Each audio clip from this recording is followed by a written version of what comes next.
So maybe quickly, I know Noah has a video actually to show, but quickly maybe just give a bit of background on yourself and quick blurb on the company. Okay. Hi, everybody. It's a pleasure to be here. I'm Noa Bar-Yosef. I head marketing at enSilo. enSilo is a cybersecurity company. We offer a real-time data containment solution against advanced targeted attacks. Great. You want to roll Yeah, the video? I'd love to. Thank you.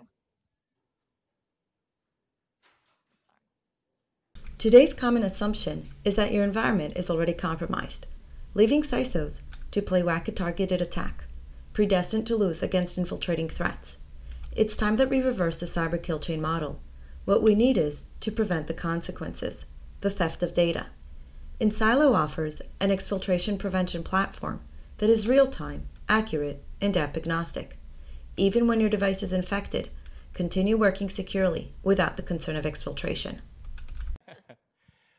Great. Well, one of the things that's touched on in the video is Cyberkill chain, and so I'm clearly not an expert. I'm a banker. I'm not a security expert. And so walk me through just quickly what a Cyberkill chain is. Okay, so very roughly speaking, when we're talking about the Cyberkill chain model, that's a model that was proposed by Lockheed Martin when talking about how attackers penetrate the network and what they do and leave.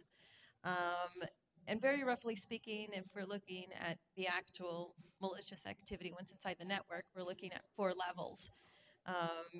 The infiltration itself, looking for the data of interest, and then finally the actual exfiltration after a lateral movement. And that's where we are. We're going to focus on exfiltration. So why exfiltration? Give me a bit of the background of enSilo's approach. Right. So as we're talking about perpetrators, it makes sense at first to say, of course, we'll put all our solutions, all our defenses in order to avoid that penetration. But what happened throughout time was that we kept stacking on solutions and solutions, trying to prevent the entry point. But the attackers, on one hand, became much smarter and found ways to overcome those.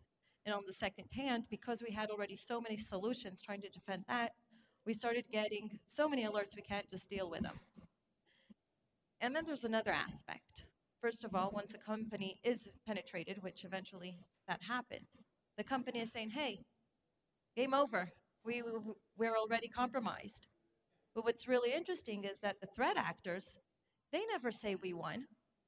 They say we won only once they got the data. And that's why we're placing our controls over exfiltration. That's great.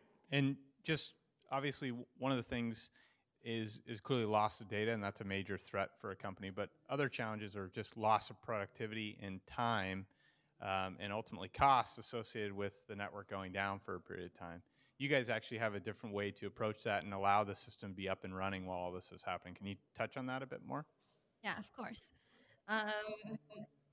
So one of the problems with cyber attacks is that once a device is infected, the first thing that a person would do, obviously, would be to unplug the device. I mean, it's natural. It's a habit. Oh, gosh, I see that there's an attack. Let me unplug the device. I don't want it to propagate. And this is a big issue when you're talking about, let's say, obviously, an organizational environment. You're having the CEO unplug their device. What happens if there's more attacks? What happens even if it's not an attack, just an alert? You can't go on unplugging devices. We really need to understand how to work under a compromised environment. And enSilo gives that ability because we assume that the environment is compromised and we stop that exfiltration in real time to continue working also when it's compromised. And it's not just, let's say, a device, let's say the CEO's laptop or something like that. If you're looking even at point of sales, POS systems, once there's an attack on a POS or an alert, the first thing that the security team will do will unplug that POS system. And the retailer has incurred an actual loss at that point in time.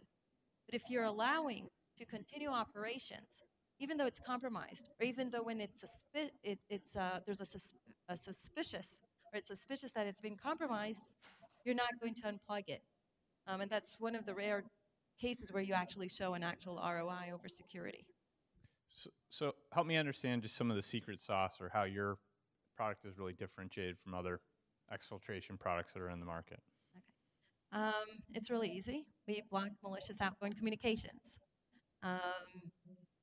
Technically wise, it's a bit not as simple, but we've got a fantastic team of researchers. They have a really big understanding of operating systems, and they also have big understanding of how malware acts. And what they were able to find was that every single malware leaves a sort of fingerprint that's in the operating system. And that fingerprint is exhibited during communications. So as there's a communication establishment, we can recognize that there's that fingerprint and block that malicious communication. If it's valid, there's no fingerprint, and you can continue working as usual. Great. And so just in terms of stage of company and where you guys are at this point, I know that you had a GA of the product, the first product earlier this year. You raised a Series A from Carmel and Lightspeed in kind of middle of this year. You have some customers already live. Can you get a little bit of background on just kind of where you guys are from a stage perspective, and then maybe an example or two of how your software is actually working within these client environments? Absolutely.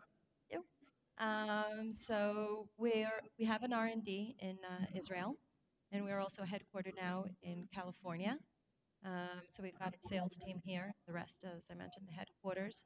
We're about 30 employees.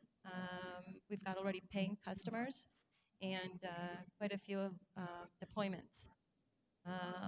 I'd be happy to provide a few case studies or things that we found. I think a case study would be great in terms of... Okay. So at one company, where we were at a POC, proof of concept, they came to us after a month and said, hey, you know what, got only 5 alerts. Our other solutions are shooting out a few thousand. What's going on?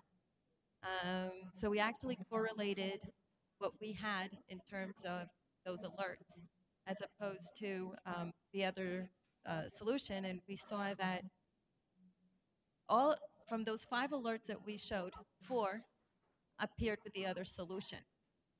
From the other solution, all the other ones that weren't those 4 didn't appear because they were actual false positives.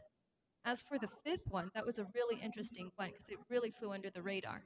It was a BIOS infection. So there was a laptop that they connected to the network, and they had the enSilo on it. And suddenly, even before the operating system came up, it was communicating outbound. The operating system wasn't up. But usually when you're looking at manufacturers, they OEM with third-party components. And so it made sense that this communication was coming out of this third-party component, but it was written that it was disabled.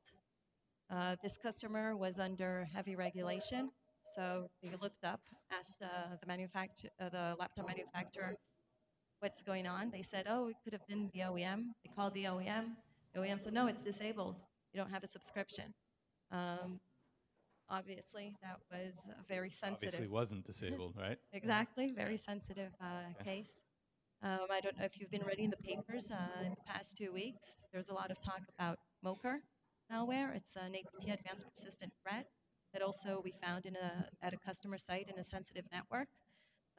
That was actually really interesting because the malware itself put a lot of resources, not just to penetrate current defenses, but also to avoid researchers later dissecting that APT. Many times, the APT wants to have longevity. It wants to continue working. But the minute it's found, it's dissected, that's it, it's dead. So the threat actors invested a lot in that, for instance, encryption, what we call also packing. They took the researchers on a wild goose chase, everything, in order to avoid that research. And we were able to identify that Moker attack. Great. So I think we're out of time, so unfortunately we don't have time, but I know Noah's going to be here throughout the day and in the evening, so if anybody has any questions, please reach out to Noah directly. Thank you, Noah. Thank you. Bye.